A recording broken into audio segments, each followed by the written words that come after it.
Eu vou te ensinar o melhor método para você corrigir seus filhos. Mas antes da correção, sempre vem a conexão. E por isso eu resolvi ensinar isso junto.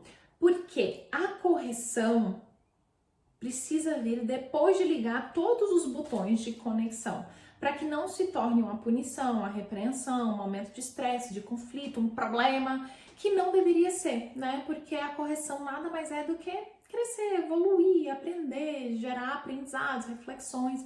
Então não é para ser um momento estressante, né? E assim, para mim é importante deixar bem claro que para todos os pais, para que não reste nenhuma sombrinha assim de dúvida, de que o alicerce de toda relação, toda e qualquer relação, é a conexão. E com os filhos não é, não foi, nem nunca será diferente. E você pode adicionar aí nessa equação uma pitada, um copo, um balde de emoção. Porque diferente das outras relações que as pessoas envolvidas têm igual responsabilidade de nutrir, de construir, de cuidar, os filhos não têm ainda essas habilidades, eles estão aprendendo. Então, até que eles aprendam as habilidades necessárias, pratiquem e tenham experiência de vida o suficiente para validar todo esse conhecimento, nós somos os mestres de obras encarregados de construir, de conduzir, de ajustar, de fazer todo o processo dessa relação. E isso é bem desafiador. Então eu ouço assim, quando eu falo isso, eu ouço, meu Deus, mas não é possível, esses meninos da adolescência já são quase adultos. Gente, em qual planeta? Porque assim, no nosso planeta, na nossa Terra aqui, o cérebro humano termina de se desenvolver próximo dos 25 anos. E maturidade vem com tempo, com vivência, com tempo de vida. Se a gente parar para pensar que a média de vida dos brasileiros é de 77 anos, aqui em Portugal a média passa dos 80, porque a galera vive pra caramba aqui. Se a gente for levar em consideração metade da vida de uma pessoa, pra gente dizer assim, não, agora essa pessoa amadureceu, cresceu e tá começando a buscar o legado dela, tá começando a se aperfeiçoar. A gente estaria falando aí a partir dos 35 anos. E eu vou te falar, eu arrisco dizer que tem muito 35 anos que não tem a maturidade que deveria ter. E a gente tá buscando, cobrando essa maturidade dos nossos filhos quando eles entram na adolescência, 14, 15, 16, 17, 18 anos. Isso não existe. E não entender isso causa muito conflito na sua relação com seu filho e dificulta as soluções, porque a cobrança em cima deles é muito maior do que o que eles podem performar, é muito maior do que o que eles podem te entregar. Então, é um ciclo desgastante se você não entende isso. Se ligou nessa ideia, assim, nesse conceito? Uma vez, vou contar uma história pra vocês. Uma vez, eu tava super irritada com o Luca. E o motivo era que ele tinha 13 anos e eu queria que ele já tivesse 20, né? E ele era aquele modelo de criança, assim, amorzinho, sabe? Aquele que se dividia em 15 mil pedaços pra não desagradar ninguém. Honestamente, o tipo que todo pai deseja. Ele era amoroso, ele era submisso, ele era calmo. E apesar de ser o que todo mundo queria, isso me preocupava e pior, me irritava. Porque eu com 13 anos de idade, eu era o cross. Eu era destemida, eu não aceitava ser doutrinada por ninguém. Eu não era de briga, mas também se tivesse que brigar, tava tudo bem. Eu não tinha medo de trilhar meu caminho, eu não tinha medo das perdas que teria para alcançar os meus objetivos. Então eu simplesmente ia. Se a jornada fizesse sentido para mim, se eu estivesse sendo honesta, se tivesse de acordo, eu ia. Eu ia e não tinha quem me parasse. E eu me estribuchava para ensinar Luca, para tentar, né? Porque é a ele ser dono de si. Eu queria tanto que ele se protegesse, que ele protegesse a essência dele, que ele fosse fiel a si próprio, que ele conseguisse ir atrás dos objetivos dele, que os objetivos dele não fossem influenciados por outras pessoas. Eu não queria que ele fosse escravo dos próprios medos e zero de sucesso. Aliás, abaixo de zero de sucesso eu tava tendo. Cada situação que eu via alguém querendo manipular as ideias dele, fazer ele de fantoche, eu me desesperava. Eu falava, meu Deus do céu, o que é que eu vou fazer se ele continuar assim? Esse menino vai viver em relações abusivas no futuro, porque ele aceita tudo de todo mundo. Como é que pode? Não pode ser assim. E eu já não sabia mais o que fazer. eu já não sabia mais o que fazer. E aí eu falei, bom, não é possível, eu já li tudo, eu preciso ver onde que tá o gap. E comecei a ruminar em cima disso, comecei a analisar o que poderia faltar. E aí me veio um estalo, e aí eu me liguei, caramba, eu preciso me conectar com o que ele sente no momento que ele tá diante do desafio. E, gente, foi só quando eu me dei conta disso que eu consegui começar a evoluir junto com ele para a solução do problema. Até então, eu e a literatura, tá? Achávamos que se a gente tivesse aquela conexão geral, né, a do dia a dia, seria suficiente para corrigir. Mas não, porque a conexão geral, ela serve para orientar, para influenciar, para brincar, para querer estar junto. Mas a conexão do evento, ela serve para corrigir. E é um patamar extremamente difícil da gente alcançar, porque quando a gente vai corrigir, normalmente a gente não espera se acalmar. A gente vai corrigir sob efeito de chateação, de irritação, de cansaço, de frustração, ou seja lá o que for que você sente no momento que você vai corrigir. Aquele erro que a pessoa está fazendo pela 20ª vez seguida e que você já não sabe mais em que formato você vai falar para ela entender que precisa fazer de uma outra forma, seja essa outra forma qual for. Normalmente a gente não tá calminho, né? Quando a gente vai falar sobre o 20ª vez que a pessoa tá errando, a gente não fala, né? O que é a conexão do momento? O que eu adicionei e começou a trazer sucesso para a solução? É você compreender o que move ele no momento que ele precisa agir ou que ele não está agindo, né? Então, primeiro você valida, você normaliza o que ele sente ou o que ele sentiu, você busca entender as emoções, a tomada de decisão que não foi adequada ou que sequer foi tomada. E aí sim, ao entender o que causou aquele comportamento, você pode partir para a correção, né? Que aí a correção é negociação, limites, consequências. Mas enquanto você não se conecta com o momento e você não entende qual foi a linha de raciocínio emocional e a linha de raciocínio racional para a ação que ele tomou ou deixou de tomar naquele momento, seja isso algo do dia a dia, seja tirar uma mesa, fazer dever de casa, ou seja algo mais emocional, enquanto você não se conecta com isso, você possivelmente está corrigindo o comportamento ou algo que não é a causa raiz. Então, achar a causa raiz de algo demanda uma conexão com aquele evento que aconteceu. E aí sim a gente vem para a negociação. Era isso que estava faltando para conseguir chegar às soluções com o meu filho. E depois a gente validou isso com várias outras famílias, os mentoreados, e deu super certo. E a correção ficou mais fácil, porque a gente não estava tentando mais corrigir o que a gente acha ideal ou o comportamento, e sim a causa raiz. E aí a gente parte para negociação. Gente, negociação, para começo de conversa, negociação é mais difícil do que comandar os filhos, ponto. É super fácil a gente falar, faça isso, faça aquilo, agora é hora disso, aqui tá sua rotina, é muito fácil. Negociar com filhos, gente, é tenso demais. Só que negociar é uma forma da gente permitir que eles tenham uma cadeira na mesa de decisões da vida deles, é ensinar para eles como é que se dialoga e chega a sensos comuns. A gente valida demais os nossos filhos de uma maneira extremamente respeitosa, de aumentar o valor que eles têm, a percepção que eles têm sobre si mesmo, quando a gente negocia com eles. E mesmo que eles não tenham o controle nas mãos, sabe, da decisão em si na mão, é importante que eles sintam que a voz deles é ouvida, que a perspectiva deles está sendo considerada para a tomada de decisão. E isso eu vou te dizer quando que deve começar.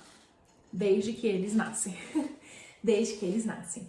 Negociação é um treco que tira totalmente do cenário dominação, controle e abre um leque para conexão, para respeito, para entender o outro, para empatia, para compreensão. A maioria dos pais, se eu chutar 90%, eu tô chutando baixo, tá? A maioria dos pais, quando eu falo para negociar, rapaz, se retam. Eu chego a ver assim, aquela respiração funda, tipo, o quê? Negociar? Você é maluca? Porque é cansativo mesmo. na maioria das vezes, nem mesmo os pais sabem negociar. Porque negociar é um diálogo respeitoso, todos ganham, todos perdem, às vezes em proporções diferentes. Você tem que administrar frustrações, você tem que administrar o seu temperamento. Diálogo é um diálogo que tem uma complexidade. Negociação é um treco difícil com adultos e com adolescentes é muito difícil, porque eles têm dificuldade de análise de riscos e a gente precisa passar isso para eles de uma forma que eles consigam estar na mesma página que a gente, sem querer dizer que eles não sabem, que eles não entendem, que eles não têm experiência de vida, que a gente é que sabe que vai ser assim, ponto. E isso é difícil para eles e é difícil também pra gente. Ah, mas nem tudo dá para negociar. Realmente, nem tudo dá para negociar. Mas não negociável significa que não tem diálogo, tá? É uma lei e ordem escrita em pedra e nesta categoria, eu vou te dizer, poucas coisas se encaixam. Você dizer que não tem espaço para diálogo, somente coisas muito sérias. Comportamentos de alerta vermelho, comportamento de risco, abuso de substâncias, vícios, qualquer coisa que de natureza que ofereça risco, físico, psicológico, mental, em qualquer formato, vai cair nessa categoria. Aí não é negociável mesmo, porque eles, enfim, não têm condições de arcar com as consequências. Mas todo o resto que não envolva isso, coisas do dia a dia, gente, se coisas do dia a dia, horário de comer, horário de dormir, a forma que vai fazer dever de casa, a forma que vai se vestir, as escolhas pessoais, se isso não é negociável dentro da sua casa, gente, é difícil. Aí nem quem é adulto quer viver contigo, porque é quase uma prisão. Não é um ambiente de construção, é uma prisão. E eles precisam ter voz, tá? E é a partir também dessa negociação, é a partir da compreensão, desse botar tudo na mesa, que a gente consegue ir para a próxima etapa, que é estabelecer limites. Né? A gente, filhos, testam demais os nossos limites. E a gente já começa que, como pais, muitas vezes a gente não sabe os nossos próprios limites. Limites não são reações que a gente cria para o mundo, para pessoas ou para eventos que aconteceram com a gente. Eles são estabelecidos, os limites são estabelecidos à base do nosso amor próprio, nosso valor próprio. Então, primeiro a gente precisa entender quais são os padrões de vida que a gente quer ter, quais são os estilos de aprendizagem que a gente quer oferecer, que a gente deseja ter. E aí sim a gente analisa quais são os limites, quais são as construções que a gente precisa fazer, quais são os pilares que a gente precisa subir para garantir respeito a nós, ao outro e as interações que a gente tem com o mundo, com outras pessoas, com as situações, enfim. Muitos dos limites que a gente deseja estabelecer para os nossos filhos vêm de situações que nós mesmos criamos. Vamos ser franco e honesto aqui. E eu fiz muito isso, tá? Muito isso. E foi deixar de fazer. Mas muito é a gente mesmo que cria. Tem muito menos a ver. Se você parar para analisar os limites que a gente quer fazer, tem muito menos a ver com os nossos filhos e muito mais a ver com a forma que a gente vive e a forma que a gente é, né? A gente não deve limitar o consumo de chocolate dos nossos filhos porque eles estão comendo muito. A gente limita porque não é saudável. A gente não tira deles a tecnologia porque eles não estão fazendo as atividades escolares. A gente limita o tempo de uso porque não é saudável. E isso não se aplica só aos nossos filhos, se aplica a todos os membros da família. Então, quando a gente começa a olhar os limites que a gente quer estabelecer para os adolescentes, a gente começa a mudar a perspectiva. E tem outra coisa. Se a gente não comprar chocolates infinitos, a gente não tem esse problema. Se a gente não der para eles aparelhos com tempo irrestrito e com tudo o que é função para manter eles ali imersos naquela bolha, a gente também não vai ter esse problema. Então é necessário a gente olhar para os limites como algo que leva em consideração as necessidades do grupo, mas também o individual, e não tanto como scripts que a gente tenha que seguir, que atendam às nossas expectativas, tá? Se questione sempre. Toda vez que você for estabelecer um limite, você tem que se questionar. É para melhoria de vida ou é para melhoria da minha expectativa? E o mais importante de tudo, aprenda a comunicar os limites, dar ordens se os nossos filhos, como se eles fossem robôs programáveis, traz muitos efeitos colaterais indesejáveis, não vale a pena. E assim, a maior dificuldade do limite não é nem saber qual limite estabelecer, é a forma que a gente comunica eles. E por fim, a aplicação de consequências. Bom, essa parte é divertida, porque consequências não é o mesmo que punição. E consequências precisa fazer sentido, né, com aquilo que a gente está fazendo. As consequências naturais da vida são os melhores professores para os nossos filhos. Então, em vez da gente ficar buscando ser juiz da vida dos filhos, dos momentos, às vezes dar espaço e observar e permitir que a própria vida ensine as lições valiosas, que a própria vida seja a vilã, né? A gente não querer roubar esse papel da vida,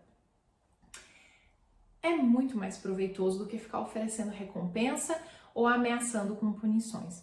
Até porque já foi comprovado não sei quantas vezes que todos nós, não só os adolescentes, a gente aprende muito mais através das nossas próprias experiências. E a gente não deixa, na maioria das vezes, a gente não deixa eles viverem as consequências porque a gente sabe que dói, né? A gente sabe que a vida ela não economiza. Só que ou eles aprendem na adolescência com pequenas consequências, com um ambiente seguro, ou eles vão aprender a custo de muita dor quando eles forem adultos. Então, é melhor começar na adolescência a deixar eles viverem as consequências, se você já não permite isso quando são crianças, né? Então, por isso que quando a gente olha dentro de um cenário de educação, é muito fácil para mim dizer para vocês que aplicar consequências deve ser consequências que estão alinhadas com o que a vida faria. Gente, não tem nada a ver com nada. Por exemplo, um pai que impede o filho de, sei lá, comer bolo porque brigou na escola. Entendeu? Qual é a relação de uma coisa com a outra? Aqui em casa, por exemplo, eu vou dar um exemplo que eu sei que muitas pessoas vivem. Aqui em casa, por exemplo, muitas vezes meu filho abusa das luzes acesas. Depois de muitas tentativas, de diálogo carinhoso, de um jeito, de outro, não estava funcionando. E infelizmente não tá dando certo. Eu sentei com ele e falei, olha, infelizmente a gente esgotou aqui as possibilidades. E se você não usar de bom senso do consumo da luz, ou eu vou tirar a luz do seu quarto, ou a gente vai ver o que você tem aí que a gente possa vender para levantar o dinheiro para você pagar a conta de luz. Talvez vender alguma coisa que você não use mais, ou então vender alguma coisa que seja do valor da luz, né, que possa pagar. Aí a pessoa fala assim, nossa, mas é radical. Olha, vamos lá, vamos considerar aqui, na vida adulta, se você abusa da luz, a luz vem cara. Se você não tem o dinheiro para pagar a luz, ou você vai fazer o dinheiro para pagar a luz, ou eles vão cortar sua luz. As consequências na adolescência também devem ser assim, já simulando a vida adulta que eles vão encontrar pela frente. E eu vou te dizer um negócio, tá? Depois que a gente teve esse diálogo carinhoso, onde eu falei, olha, vou ter que mudar aqui a estratégia porque não tá funcionando. Eu falei assim com ele, ó, seu computador paga 3 meses de luz. Menina, eu nunca vi um milagre. É tipo aquele livro Milagre da Manhã. No dia seguinte, ele aprendeu a apagar as luzes dos ambientes que ele não tá. E não teve nenhum conflito, não teve nenhuma treta, não teve nenhum grito, não teve nada. Entende?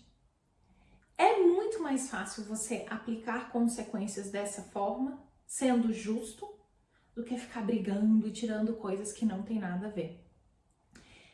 Com esse processo todo, quando a gente passa por conexão do evento, aí a gente vem negociação, estabelecer limites, aplicar consequências. Quando a gente observa esse passo a passo, perceba que se a gente levar a educação por um olhar de crescimento, fluidez, fica tão mais fácil educar.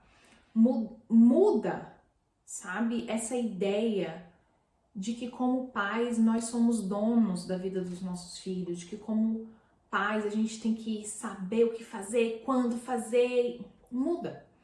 E começa a surgir uma ideia de que, como pais, nós somos parceiros de vida dos nossos filhos, com a missão de protegê-los dos perigos que eles não têm condições de arcar, sem dúvidas, mas, acima de tudo, ajudar eles a despertar, a encontrar o seu caminho e não ditar o destino deles, não determinar como é que vai ser a vida deles.